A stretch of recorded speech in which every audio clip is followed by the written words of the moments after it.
Gosh, now you mentioned it, that Qualls weather was absolutely terrible. We had rain, we had snow, and we had wind. And because of that, we see more than a few teams that are rather talented in the field lower down in the qualifications. I'm talking about Beta, I'm talking about 3PH, and I'm talking about Bears. Coach Robeson, he said to me, direct quote, and I said this to you before, future coaching superstar.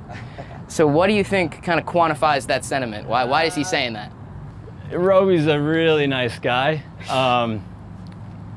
But no, I mean, that's a compliment. I mean, I'm passionate about it. So to hear that, I mean, it's cool. But I mean, I got to put in the work. So, yeah. And she talked about the fact that Indiana basketball, they're known for banners. I just want to do my part. You talked to some of the players. Kim Royster was very adamant about the fact that this is just a stepping stone, that they want to do more than just win the WNIT, and they've got a lot on their mind coming into this season. Are you the best dancer on the team? Yeah. Yeah. Yeah, hands down. We got some robots on this team. This team has a lot of robots. Like who? Who are we calling out? Frankie. Frankie cannot dance. Frankie cannot dance. Who else? I don't know, man. We have robots, but we're getting better. Okay. Regular season, it's a time to like clean up all our mistakes. And then postseason play. Oh. Clean as dance. Oh, we are gonna, oh my gosh, they're gonna sign us. All right, welcome into the HN Coach's Corner here. I'm with Todd Yeagley, head coach of the Indiana men's soccer team. And before we begin, I just wanted to give you a little gift, a little refreshing drink, your favorite. Oh, what do we have? We've got LaCroix, man. That is one of my favorites. I pay attention. Yes. That's not my favorite flavor, but What's your favorite flavor? the blue, just the regular. But I'm going to dig into it. So thank you, because I am parched. Noted. And also provided in these beautiful HN mugs. Just to start off. Thank you. You're coming back from your first weekend of play against two tough ranked opponents. What were your main takeaways from that? Takeaway is that Wake and UNC are two Final Four capable teams. So you mentioned Jack, and he's probably one of the more noticeable takeaways from everybody, and how impressive he's been. Did you see this coming? Like, did you know he would just be that good out there? We hoped. We did. I mean, he was our number one target. Well, it's been a pleasure. We're definitely going to come back and do this again, and good luck this weekend in the Hoosier Classic. Thank you. Thanks for the drink. Oh, anytime. We got blue next time. Blue. Guaranteed. Blue. Guaranteed. Blue next time.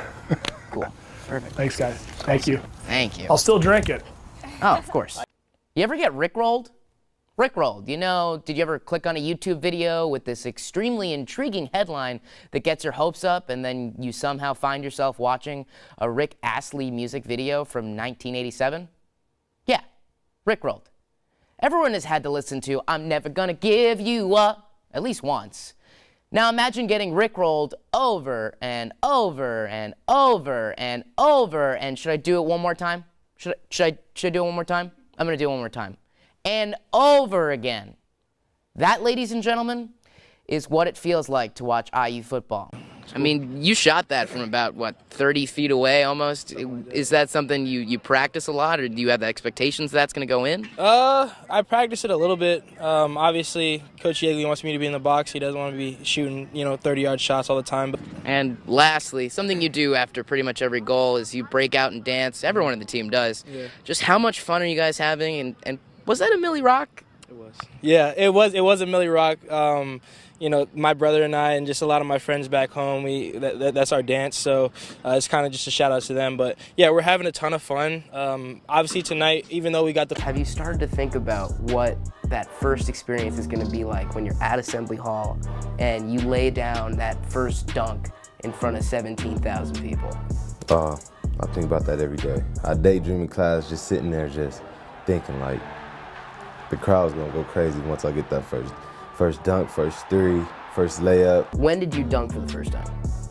I dunked for the first time, 8th grade in AAU. I'm 5'6", so I don't know what that feels like. What does it feel like to rattle off a monster dunk in a game? I mean, the crowd loves it. I'm Eddie Cotton. Alongside me, Christian Lamelli, undergraduate assistant coach at Indiana men's soccer, and today we're learning how to be a goalkeeper. When you left, did you think that you would be coming back at some point? I knew that I was going to finish my degree for sure. especially given the Hoosiers Fly program. So it's an awesome deal, and I'm excited to be back. This right here, boom, I love it. No need to dive. No need to, right? Yeah. Number one rule of goalkeeping: you don't need to dive. You don't have to. So what's the difference between coaching me and Trey Muse? You're more athletic than Trey.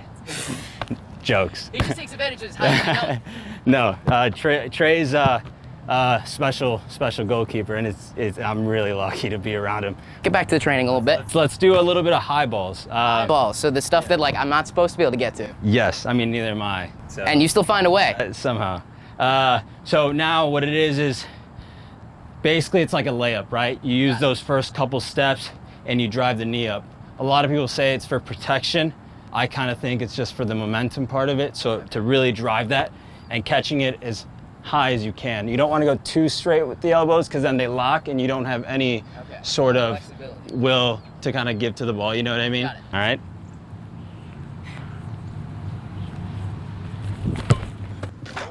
Very close. One more. Give me one more. I ain't done. I ain't done. All right. Ugh. All right. Ready. Nope. All right, maybe I'm done. Yes, I try to give you I know. my hips at least to show you where I was projecting my shot. Yeah, but and it's hard. It's a difficult job, but you don't have cleats either, so you couldn't really plant, you know. always coming up for excuses for me. On Wednesday on the road, it's going to be a very tough environment for the Hoosiers, but like Ty Dagley said after the match, the Hoosiers thrive in those situations. And Spencer Glass even said it. He relishes the opportunity to kind of ruin their undefeated season so far. And Kentucky and Indiana, a little bit of a rivalry in pretty much every sport. It's going to be a tough matchup, and I'm really interested to see whether Andrew Gutman comes back. Because Andrew Gutman was held out today because of precautionary reasons, and it'll really come down to whether they want to risk him at this point in the season and what will be a very tough game. And you're going to need a guy like that who's going to get aggressive into the box. Thanks, guys. I'm here with Coach Ryan Knapp. Now, not only are you the coach of Blackheath Bulls, but you're the coach of Theta Cycling, and yesterday you guys pulled out the win. Can you just tell me a little bit about that unique race yesterday? Yeah, it was a slow one, honestly, and a little bit almost boring for a while because everyone was just kind of in a Mexican standoff, just not really doing anything. Now, heading into this race, you're the defending champions. What are you telling your team, and what did you learn from last year? So talking to a bunch of the teams before the race, I'd expect those teams to get very aggressive early on and try and push for that lead lap within the first few laps. But today, the weather is absolutely beautiful. We're hitting 60 degrees outside, partly cloudy, but one thing to note, we've got about 10-mile-per-hour winds coming in from the east, which is something the riders aren't fully adjusted to because most of their practices, they're expecting that wind to come in from the west. So that'll be something to watch throughout the rest of this race. Back to you, Josh.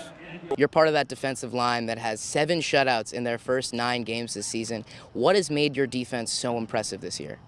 I think just our confidence. I mean, Grant and Timmy are probably 2 best center backs in the country. Last season, you guys played Notre Dame, and you guys lost 4-0 on the road at South Bend. How much do you guys have that in your mind, and how much does it feel like it's almost revenge tonight? I was thinking about this game ever since we lost 4-0. This is probably the best win of the season so far. How hard was the adversity of that experience, breaking your leg and not hearing from Michigan State and those other schools? I was kind of hurt. To be honest, like when I broke my leg, I didn't even know I broke my leg. I broke it in the middle of a game and didn't feel it for like a good couple days. And then I went to the doctor and he was like, oh, your leg is broken in 3 places. Thanks, Josh. I just talked with the guys at SAE, and they said they're going to probably make one more exchange before Joe finishes the race at the very end. They're not going to tell me who's going to come in the race, but they'll make that one last exchange and then hope Joe can finish them out. Back to you guys. You mentioned how goofy of a bunch you guys have. After every goal, you guys are celebrating, and you're scoring a lot. Yeah. 5th most in the nation at this point. Griff said you're the one who organized a lot of these dance celebrations. Is that true? Yeah, I would say that.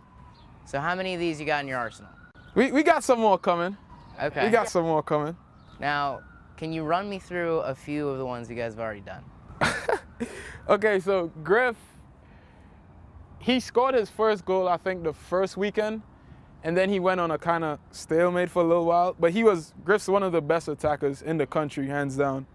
And one day I was like, Griff, come look at this dance. He was like, what is it, Shotty?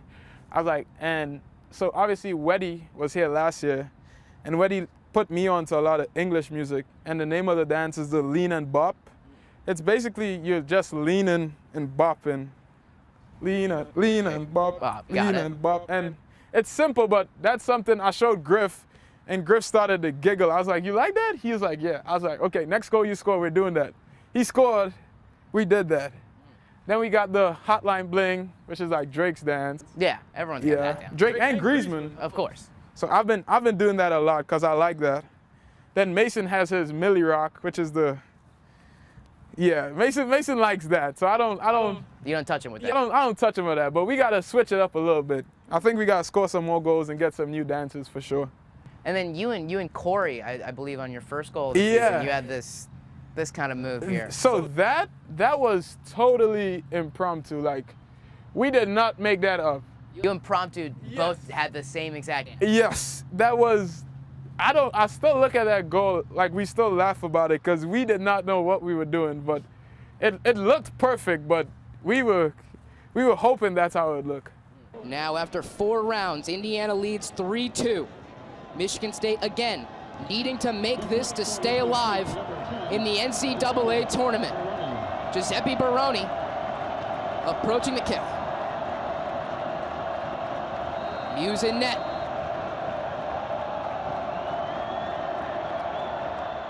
And it's saved! The quest for 9 continues!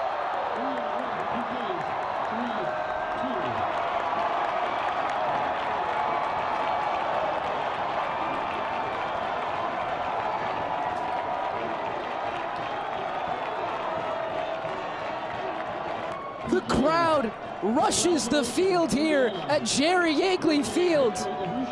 The Indiana Hoosiers are off to the College Cup in Philadelphia.